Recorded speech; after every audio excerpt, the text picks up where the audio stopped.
जैसे कि कोविड का एक वायरस आया था, जब उसका वैक्सीन बन गया, वो ठीक होने लगा, तो कोविड का जो है दूसरा वेरिएंट जो है आ गया। इस समय पीसीडीए स्पर्स के ऊपर वाकई में काम का बहुत ज्यादा बोझ है और बहुत बड़ा चैलेंज है। तो जैसे ही मुझे इस ट्रिक के बारे में पता लगा तो मेरा दिमाग उसी दिन ठनक गया था कि अब जो है स्पर्स पीसीडीए की टीम प्री 2016 के डेटा करेक्शन या मैनेज प्रोफाइल के ऑप्शन को रोकने के लिए कुछ ना कुछ पोर्टल पर जरूर करने वाली है। पार्ट 1 का वेरिएंट पार्ट 2 है, लेकिन दोनों का मकसद जो है एक ही है। जय हिंद दोस्तों, जब आप स्पर्स पोर्टल पर लॉगिन कर रहे हो और मैनेज प्रोफाइल में जा रहे हैं तो क्या आपको भी इसी प्रकार का अलर्ट का मैसेज आ रहा है जिस पर लिखा हुआ है you are pre 2016 pensioner, your functionality of data correction has been suspended temporarily, you will be intimated through SMS and email once this is resumed. तो क्या आप जानना चाहते हैं कि यह मैसेज क्या है, क्यों आ रहा है और आपको करना क्या है? यदि आप ये सारी जानकारियां चाहते हैं तो आपको ये वीडियो बड़े ध्यानपूर्वक बिना स्किप किए हुए अंत तक देखना पड़ेगा ताकि आपके पूरे संशय दूर हो जाएं। तो दोस्तों, इसको सही तरीके से समझने के लिए आपको थोड़ा पीछे जाना पड़ेगा और देखना पड़ेगा इसका पार्ट 1। याद आया ये स्क्रीन जिसको मैं पार्ट 1 का नाम दे चुका हूं? अगर नहीं तो मैं आपको याद दिलाता हूं, कुछ दिन पहले जब आप लॉगिन कर रहे थे और आधार कंसेंट और डिक्लेरेशन दे रहे थे, उसके बाद राइट साइड में केवल 4 ऑप्शन आ रहे थे और लेफ्ट साइड में पूरा जो मेनू वाला जिसमें आपने मैनेज प्रोफाइल या सारी चीजें आती हैं उसमें, तो वो केवल नीला ही पोर्शन इस प्रकार का आ रहा था और आप उसमें आगे कुछ भी एडिट नहीं कर पा रहे थे। अब इसका लेफ्ट साइड ब्लैंक क्यों हुआ था? कारण तो जो मैंने उस पर विश्लेषण वीडियो बनाई थी, आप उसको देखकर पूरा समझ जाएंगे। अब उससे थोड़ा आगे चलते हैं, उसका भी तोड़ निकाल लिया गया, उस पर भी ट्रिक निकाल ली गई है कि आपने जो है मैनेज प्रोफाइल किस प्रकार से करना है, किस प्रकार से आपके मेनू ऑप्शन आएंगे। और ट्रिक क्या थी मैं आपको हल्का सा जो है बता देता हूं। आपको यहां से लॉगिन नहीं करना था, बल्कि इसके सर्विसेज में जाना था और सर्विसेज में जाके आपने जो है यहां पे देख रहे होंगे एक तरफ प्री रिटायरमेंट और दूसरी तरफ आप देख रहे होंगे पोस्ट रिटायरमेंट। यानी कि ये जो प्री रिटायरमेंट वाली सर्विस थी, इसमें जो है पेंशनर डेटा वेरिफिकेशन था, आपने इसको क्लिक करना था और इसके थ्रू लॉगिन करके जो है आपके जो है पूरे मैनेज प्रोफाइल के जो भी ऑप्शन थे, बाईं तरफ वाले जो ब्लैंक आ रहे थे, वो सारे के सारे खुल जा रहे थे और आप जो है उससे मैनेज प्रोफाइल करना फिर शुरू कर दे रहे थे। लेकिन दोस्तों, ये है किसके लिए? ये प्री रिटायरमेंट के लिए है। अब इस चीज को समझिए कि वहां पर जो है पीसीडीए की टेक्निकल टीम ने जो है वो ब्लैंक कर दिए थे ताकि आप जो है केवल जो है अपना डिक्लेरेशन देके और लाइफ सर्टिफिकेट तक आप सबमिट कर सको। अब देखिए दोस्तों, उस स्क्रीन को जो है लेफ्ट साइड में ब्लैंक करने का स्पर्स का कुछ मकसद था जो कि मैंने अपने विश्लेषण वीडियो में बताया है। अब उसका तोड़ निकाल के, जुगाड़बाजी करके, ट्रिक अपनाकर डिफेंस पेंशनर्स ने दूसरा रास्ता अप्लाई कर दिया। कौन सा वाला? प्री रिटायरमेंट वाला। और यहां से जो है लॉगिन करके वो सब कुछ कर पा रहे थे। तो यहां पर तो जो है स्पर्स पीसीडीए ने जिस मकसद से उस पर जो है ब्लैंक लेके आए थे ताकि आगे उस पर कुछ किया ना जा सके, तो उनका जो मकसद था, उसके पीछे जो एम था, वह तो पूरा नहीं हो पा रहा था।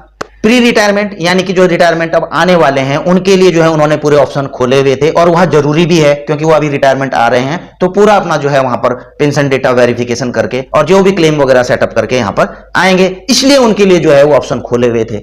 अब जब वहां ऑप्शन खुल रहे थे तो वहां किसने घुसना शुरू कर दिया? पोस्ट रिटायरमेंट वालों ने, जो रिटायर हो चुके हैं, जिनका माइग्रेशन जो है स्पर्स में हो चुका है। और दोस्तों, जैसे ही मुझे इस ट्रिक के बारे में पता लगा तो मेरा दिमाग उसी दिन ठनक गया था कि अब जो है स्पर्स पीसीडीए की टीम प्री 2016 के डेटा करेक्शन या मैनेज प्रोफाइल के ऑप्शन को रोकने के लिए कुछ ना कुछ पोर्टल पर जरूर करने वाली है। लेकिन हर चीज पहले बोलना सही नहीं है। रिजल्ट आपके सामने इस अलर्ट के रूप में निकलकर आ ही गया है।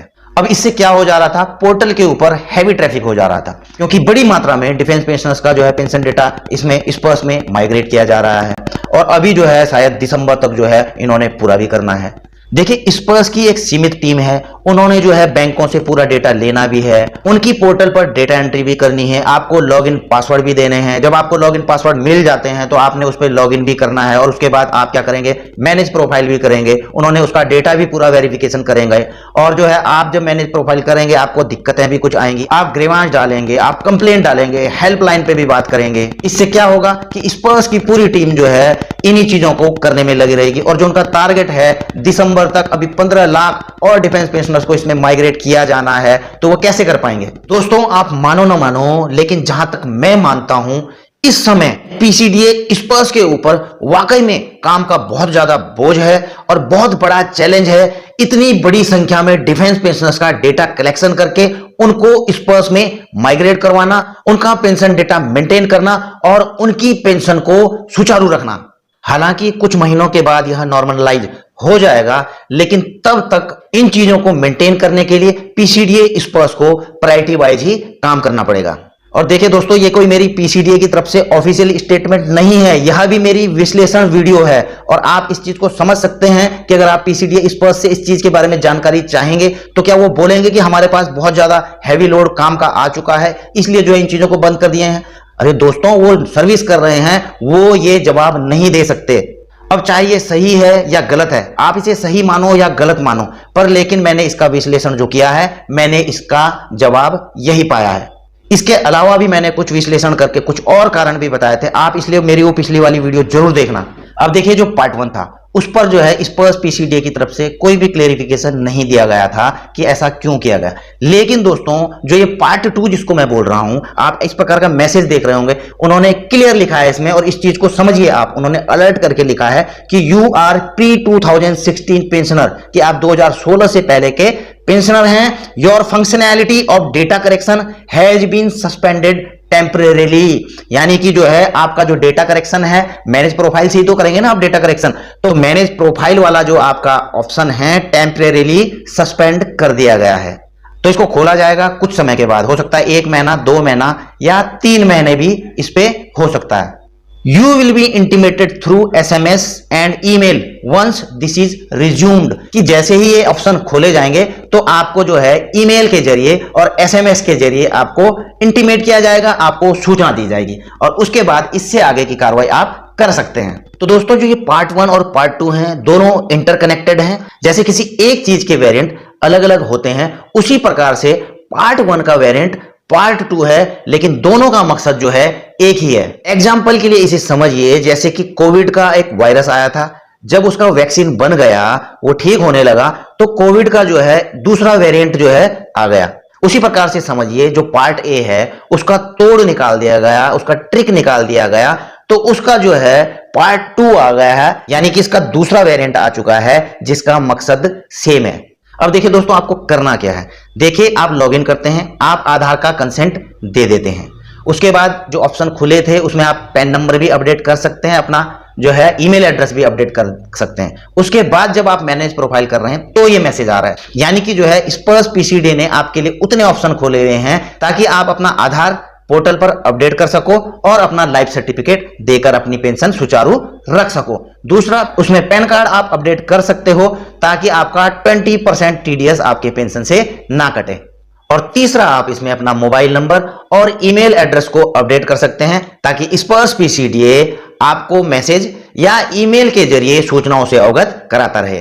तो दोस्तों, आप इतनी कार्रवाई कर लीजिए और स्पर्श में अपना लाइफ सर्टिफिकेट दे दीजिए, आपकी पेंशन सुचारू रूप से चलती रहेगी। बाकी की कार्रवाइयां आप बाद में भी कर सकते हैं, जब जो है पोर्टल पूरी तरह से खुलेगा और आपको मैसेज मिल जाएगा। दूसरा, जिनके आधार डिक्लेरेशन के समय डेमोग्राफिक वैलिडेशन फेल्ड आ रहा है, तो उस पर मैंने वीडियो बनाई है, उनके पास अभी समय है अपने आधार में नाम और डेट ऑफ बर्थ, यदि सर्विस रिकॉर्ड के हिसाब से कुछ डिफरेंस आ रहा है तो उसको अभी सही समय पर सही करा ले और उसके बाद जो है अपना यह वाला कार्रवाई, आधार डिक्लेरेशन वाला कार्रवाई करने के बाद अपना लाइफ सर्टिफिकेट सबमिट करें। बाकी इससे आगे की कार्रवाई जब नॉर्मलाइज हो जाएगा तो आप सभी कर सकते हैं। इसलिए दोस्तों, पैनिक ना करें, हो सकता है पोर्टल पर भी कुछ और काम चल रहा हो ताकि आपको जो है पेंशन डेटा वेरिफिकेशन करने में और भी आसानी हो। तो दोस्तों, जो भी मैंने इस वीडियो में बताया है वो कोई आधिकारिक जानकारी नहीं है, बल्कि मेरा एक विश्लेषण वीडियो है इस विषय के ऊपर। बाकी दोस्तों, समझना आपको है। वीडियो अगर आपको अच्छी लगी हो तो इसे लाइक शेयर जरूर कर देना। चैनल में अगर आप नए हैं तो चैनल को सब्सक्राइब करके बेल आइकन का घंटा जरूर दबा लेना ताकि आपको मेरी आने वाली इसी प्रकार की वीडियोज की नोटिफिकेशन मिलती रहे। जल्द मिलूंगा नई वीडियो में नई जानकारी के साथ। जय हिंद, वंदे मातरम।